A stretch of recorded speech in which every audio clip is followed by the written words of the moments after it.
প্রধানমন্ত্রী নরেন্দ্র মোদী 5টা দেশের সফর সেরে তিনি দেশে ফিরলেন এবং তারপরে সবাই ভেবেছিল যে বেশ কিছুদিন তিনি রেস্ট নেবেন, কিন্তু সেটা না করে 16 তারিখ রাত্রিবেলা তিনি পৌঁছে গেলেন রাষ্ট্রপতি ভবনে দ্রৌপদী মুর্মুর সঙ্গে দেখা করতে এবং সেখানে মিটিং হলো বেশ কিছুক্ষণ। এরপরে 17 তারিখ সকালবেলা জম্মু অ্যান্ড কাশ্মীরের রাজ্যপাল মনোজ সিনহা তিনি চলে এলেন দিল্লিতে নরেন্দ্র মোদীর সঙ্গে মিটিং করতে। 17 তারিখ রাত্রিবেলা অমিত শাহ তিনি পৌঁছে গেলেন রাজনাথ সিংজির বাড়িতে, সেখানে তাদের মধ্যে মিটিং হলো। আর এরপরেই আর একটা খবর সামনে এলো যে জম্মু অ্যান্ড কাশ্মীরে ভারত 20,000 সিআরপিএফ জওয়ানকে এক্সট্রা পাঠাচ্ছে।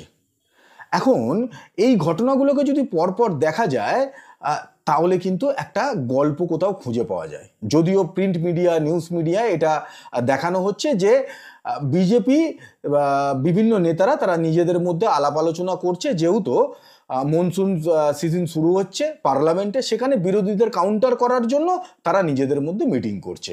ব্যাপারটা কিন্তু খানিকটা ঠিকও, কিন্তু পার্লামেন্টে বিরোধীদের কাউন্টার করার জন্য দ্রৌপদী মুর্মুর সঙ্গে মিটিং কি কারণে, মানে তার কি ভূমিকা আছে পার্লামেন্টে চলাকালীন? তার থেকেও বড় কথা, বিরোধীদের কাউন্টার করার জন্য জম্মু অ্যান্ড কাশ্মীরে কেন 20,000 সিআরপিএফকে পাঠানো হলো? এই দুটো জায়গায় কিন্তু কিছুতেই উত্তরগুলো খুঁজে পাওয়া যাচ্ছে না। এবারে উত্তরগুলো যদি খুঁজে পেতে হয় তাহলে আমাদের জুন মাসে ফেরত যেতে হবে। জুন মাসে এনএসএ অজিত ডোভাল স্যার তিনি পৌঁছলেন চায়নাতে, সেখানে তার সঙ্গে মিটিং হলো সেখানকার ফরেন মিনিস্টারের সঙ্গে, এবং এই মিটিং শেষেই অজিত ডোভাল স্যার ঘোষণা করলেন যে টেরারিজম ইস্যুতে চায়না এবং ভারত একসাথে কাজ করবে। এরপরে 27শে জুন এসসিও বৈঠকের জন্য রাজনাথ সিংজি তিনি চায়নায় পৌঁছেছিলেন। এসসিও বৈঠক ছাড়াও আলাদাভাবে তিনি চায়নার ডিফেন্স মিনিস্টারের সঙ্গে আলাপ আলোচনা করলেন এবং মিটিং শেষে বেরিয়ে রাজনাথ সিংজি ঘোষণা করলেন যে ভারত যত দ্রুত সম্ভব চায় চায়নার সঙ্গে যে সমস্ত বর্ডার ডিসপিউট আছে সেগুলোকে মিটিয়ে নিতে। এরপরে জয়শঙ্কর স্যার জুলাই মাসে গেলেন চায়নাতে এবং সেখানে তিনি মিটিং শেষে বেরিয়ে এসে বললেন যে চায়না এবং ভারতের রিলেশনের ক্ষেত্রে কোনো থার্ড পার্টিকে অ্যালাউ করা হবে না। এরপরে চায়নার কি বক্তব্য না, চায়নাও জানালো যে ভারতের সঙ্গে সুসম্পর্ক বজায় রাখতে চায়নাও চায় যে যে সমস্ত বর্ডার ডিসপিউট আছে সেগুলোকে মিটিয়ে নেওয়া হোক। দেখুন, একদিকে তো চায়নার সঙ্গে আমাদের বর্ডার ডিসপিউট ছাড়া আর কিন্তু অন্য কোনো সমস্যা নেই। তার কারণ যে বিজনেসটা চায়না এবং ভারতের সঙ্গে হয় সেখানে যেমনভাবে চায়না উপকৃত হয় তেমনভাবে ভারতও উপকৃত হয়।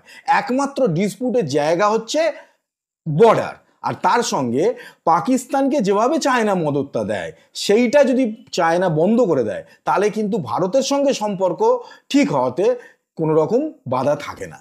বেশ কিছুদিন আগে রাশিয়া বলেছে যে আরআইসি, যেটা 1998 সালে তৈরি করা হয়েছিল, রাশিয়া, ইন্ডিয়া এবং চায়না মিলে একটা সংগঠন, তারপরে বেশ কয়েকবার মিটিংও হয়েছিল, কিন্তু যেহেতু চায়না এবং ইন্ডিয়ার সম্পর্কটা ক্রমশ খারাপ হয় 2020 পর, মানে ডোকলামের যে ঘটনাটা ঘটে তারপরে চায়না এবং ইন্ডিয়ার মধ্যে কথাবার্তাই বন্ধ ছিল।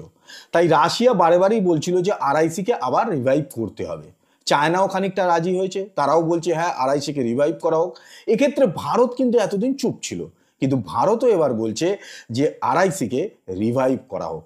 তার মানে কি, এই যে ডোভাল স্যার, রাজনাথ সিংজি, জয়শঙ্কর স্যার তারা যে গিয়ে কি মোটামুটি রাস্তাটা তৈরি করলেন, কারণ এটাও শোনা যাচ্ছে যে সেপ্টেম্বর মাসে প্রধানমন্ত্রী নরেন্দ্র মোদী তিনি চায়নায় যাচ্ছেন। তার মানে কি চায়নার সঙ্গে মোটামুটি একটা নেগোসিয়েশন হয়ে গেছে যে তিব্বত ইস্যুতে ভারত চুপ থাকবে, সেখানে মোটামুটিভাবে যাতে তিব্বতীদের জায়গাটা রক্ষা হয় সেই জায়গাটা রেখে চায়না ওখানে যা পারে করুক। তার বদলে পিওকে নিয়ে চায়না যেভাবে পাকিস্তানকে পেছন থেকে সাপোর্টটা দিয়ে যাচ্ছে সেইটা যেন না দেয়, যাতে আগামী দিনে পিওকেতে অ্যাকশান নিতে ভারতের কোনো অসুবিধা থাকে না। কারণ সবাই জানে যে পাকিস্তান হচ্ছে আট্টাবাট্টা চারটা, পাকিস্তানের নিজস্ব কোনো ক্ষমতা নেই ভাষণবাজি ছাড়া। যা ভাষণ দিচ্ছে বা যা বুক ফুলিয়ে ঘোরে সেটা কিন্তু চায়না টাকা দেয়, চায়না অস্ত্র দেয়, তার উপরে বেস করেই পাকিস্তান লাফালাফি করে।